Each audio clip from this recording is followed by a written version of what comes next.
The Ickabog by J.K. Rowling. Chapter 1. King Fred the Fearless. Once upon a time, there was a tiny country called Cornucopia, which had been ruled for centuries by a long line of fair-haired kings. The king at the time of which I write was called King Fred the Fearless. He'd announced the Fearless bit himself on the morning of his coronation, partly because it sounded nice with Fred, but also because he'd once managed to catch and kill a wasp all by himself, if you didn't count 5 footmen and the boot boy.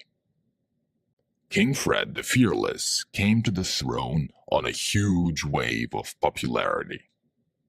He had lovely yellow curls, fine sweeping mustaches, and looked magnificent in the tight breeches, velvet doublets, and ruffled shirts that rich men wore at the time. Fred was said to be generous, smiled and waved whenever anyone caught sight of him, and looked awfully handsome in the portraits that were distributed throughout the kingdom to be hung in town halls. The people of Cornucopia were most happy with their new king, and many thought he'd end up being even better at the job than his father, Richard the Righteous, whose teeth, though nobody had liked to mention it at the time, were rather crooked. King Fred was secretly relieved to find out how easy it was to rule Cornucopia. In fact, the country seemed to run itself. Nearly everybody had lots of food, the merchants made pots of gold, and Fred's advisors took care of any little problem that arose. All that was left for Fred to do was beam at his subjects whenever he went out in his carriage and go hunting 5 times a week with his 2 best friends, Lord Spittleworth and Lord Flapoon.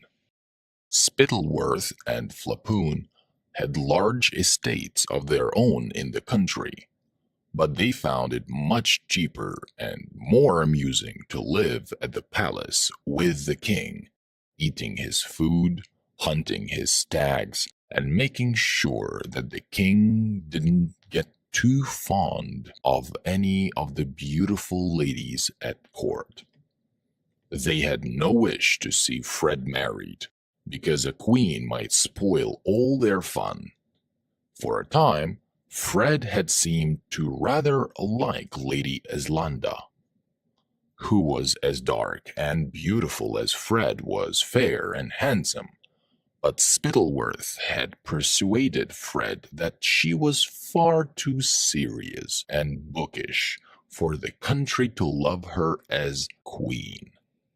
Fred didn't know that Lord Spittleworth had a grudge against Lady Eslanda. He'd once asked her to marry him, but she turned him down.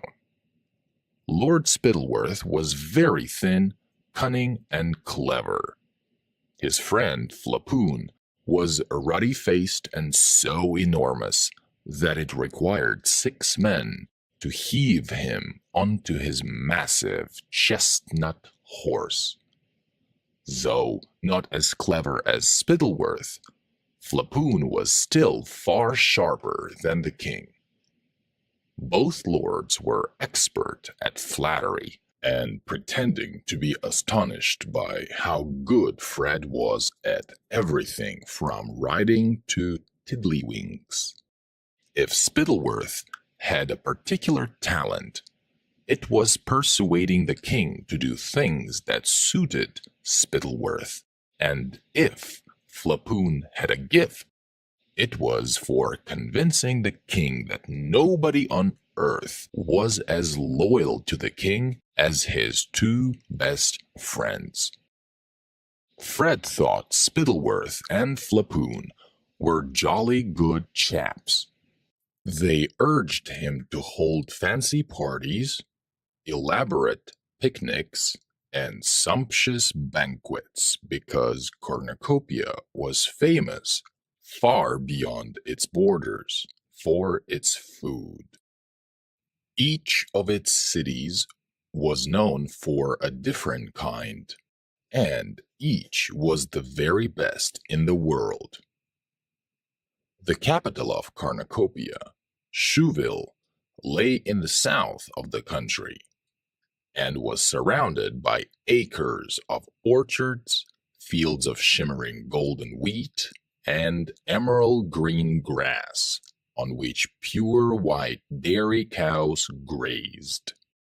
The cream, flour, and fruit produced by the farmers here was then given to the exceptional bakers of Chouville who made pastries. Think, if you please, of the most delicious cake or biscuit you have ever tasted. Well, let me tell you, they'd have been downright ashamed to serve that in Chouville. Unless a grown man's eyes filled with tears of pleasure as he bit into a Chouville pastry, it was deemed a failure and never made again.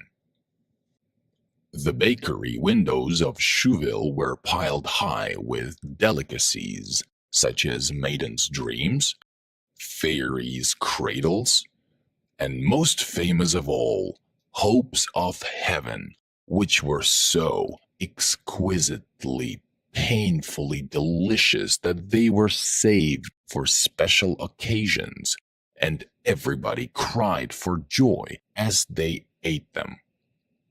King Porphyrio of neighboring Pluritania had already sent King Fred a letter offering him the choice of any of his daughter's hands in marriage in exchange for a lifetime supply of hopes of heaven.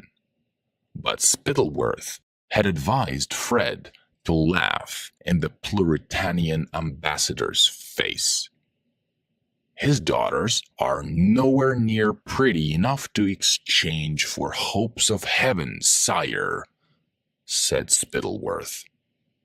To the north of Chouville lay more green fields and clear sparkling rivers, where jet-black cows and happy pink pigs were raised. These in turn served the twin cities of Kurtzburg and Baronstown, which were separated from each other by an arching stone bridge over the main river of Cornucopia, the Fluma, where brightly colored barges bore goods from one end of the kingdom to another. Kurtzburg was famous for its cheeses, huge white wheels, dense orange cannonballs, big crumbly blue-veined barrels, and little baby cream cheeses smoother than velvet. Baronstown was celebrated for its smoked and honey-roasted hams, its sides of bacon, its spicy sausages, its melting beefsteaks, and its venison pies. The savory fumes rising from the chimneys of the red brick Baronstown stoves mingled with the odorous tang wafting from the doorways of the Kurtzburg cheesemongers. And for 40 miles all around, it was impossible not to salivate breathing in the delicious air. A few hours north of Kurtzburg and Baronstown, you came upon acres of vineyards bearing grapes as large as eggs, each of them ripe and sweet and juicy.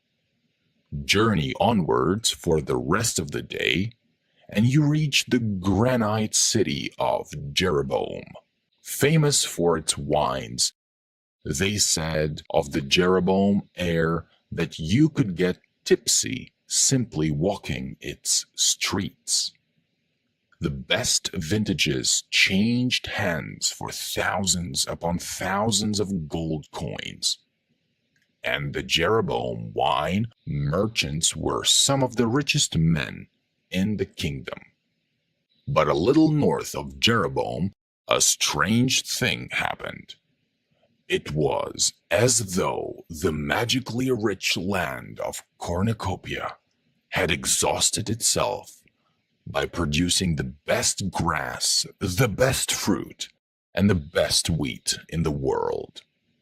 Right at the northern tip came the place known as the marshlands, and the only things that grew there were some tasteless, rubbery mushrooms and thin, dried grass, only good enough to feed a few mangy sheep. The marshlanders who tended the sheep didn't have the sleek, well-rounded, well-dressed appearance of the citizens of Jeroboam, Baronstown, Kurtzburg, or Shoeville. They were gaunt and ragged. Their poorly nourished sheep never fetched very good prices, either in Cornucopia or abroad. So very few marshlanders ever got to taste the delights of cornucopian wine, cheese, beef, or pastries. The most common dish in the marshlands was a greasy mutton broth made of those sheep who were too old to sell. The rest of Cornucopia found the marshlanders an odd bunch, surly, dirty, and ill-tempered. They had rough voices, which the other Cornucopians imitated, making them sound like hoarse old sheep. Jokes were made about their manners and their simplicity. As far as the rest of Cornucopia was concerned, the only memorable thing that had ever come out of the marshlands was the legend of the Ickabog. To keep listening to this audiobook, I've left you a link in the description so you can do it, at no cost thanks to Audible's 30-day free trial.